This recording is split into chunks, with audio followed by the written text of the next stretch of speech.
अमेरिकी राष्ट्रपति Donald Trump ने अपने वादे के अनुसार बीते सोमवार यानी 7 जुलाई 2025 को दुनिया के 14 देशों को साइन किया हुआ ट्रेड लेटर भेज दिया और फिर साथ ही में नया टैरिफ लगाने का ऐलान भी कर दिया। सुनिए कि इस पूरे विषय पर व्हाइट हाउस की प्रेस ब्रीफिंग के दौरान सचिव कैरोलिन लेविट ने क्या बताया।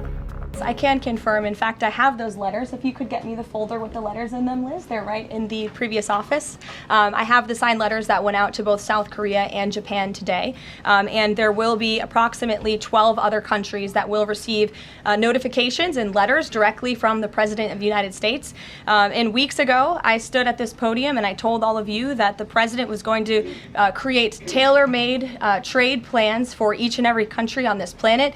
And that's what this administration continues to be focused on. The President will also sign an executive order today delaying the July 9th deadline to August 1st. So the reciprocal tariff rate or these new rates that will be provided in this correspondence to these foreign leaders will be going out the door within the next month, or deals will be made. And those countries continue to negotiate with the United States. We've seen a lot of positive developments in the right direction, but the administration, the President and his trade team want to cut the best deals for the American people and the American worker. That's what they're focused on. And in the effort of transparency, these letters will continue to be posted to Truth Social, so you can enjoy them yourself. Go ahead. America की तरफ से सबसे पहले tariff का ये letter Japan और south Korea को भेजा गया, जिन पर 25% का टैरिफ लगाया गया। सोशल मीडिया यूजर्स ने कहा कि ये इन दोनों देशों को वफादार जागीरदार होने का इनाम मिला है।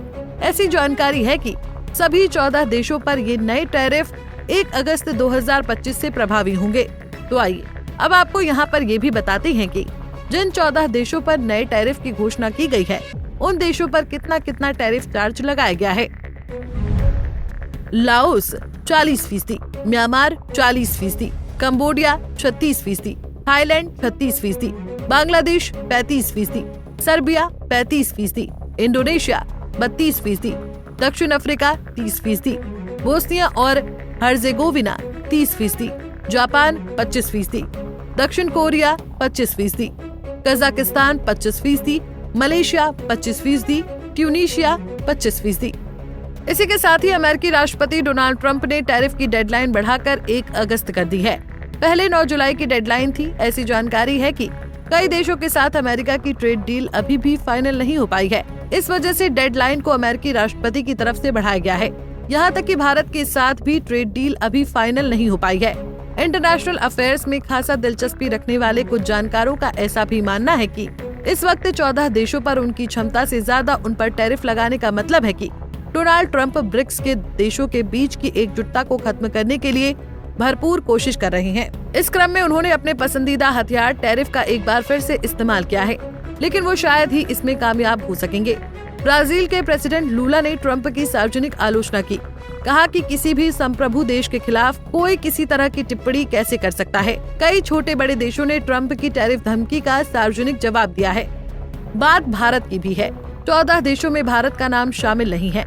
तो अब सवाल है कि अमेरिकी राष्ट्रपति डोनाल्ड ट्रंप ने भला ऐसा क्यों किया, जिसका जवाब डोनाल्ड ट्रंप के पुराने पोस्टों और बयानों से मिलता है, जिसमें वो कहते नजर आते हैं कि वो भारत के साथ एक बड़ी ट्रेड डील करने वाले हैं।